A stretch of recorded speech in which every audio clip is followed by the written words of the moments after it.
Assalamualaikum warahmatullahi wabarakatuh. Hari ini saya akan kongsikan format soalan pendidikan syariah Islamiah. Disebabkan kita tak ada ujian lisan, jadi pendidikan syariah Islamiah adalah ujian bertulis 100%.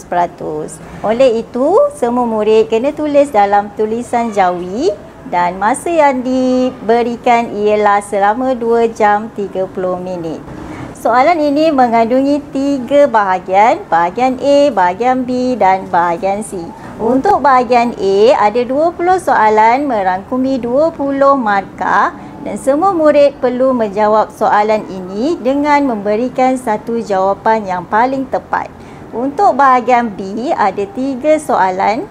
Soalan ini mengandungi tajuk daripada ayat hukum, hadis hukum dan juga fiqh. Satu soalan 20 markah, 3 soalan 60 markah.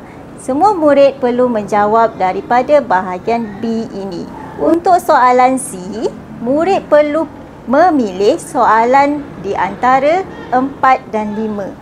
Murid pilih satu soalan sahaja untuk dijawab dan biasanya daripada soalan ini merangkumi tajuk usul fiqh, tamadun Islam dan sejarah perundangan Islam.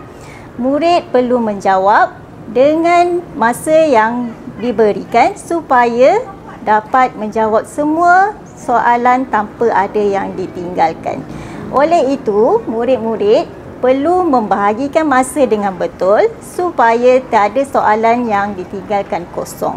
Jangan lupa kongsi TikTok YPM untuk tips yang seterusnya.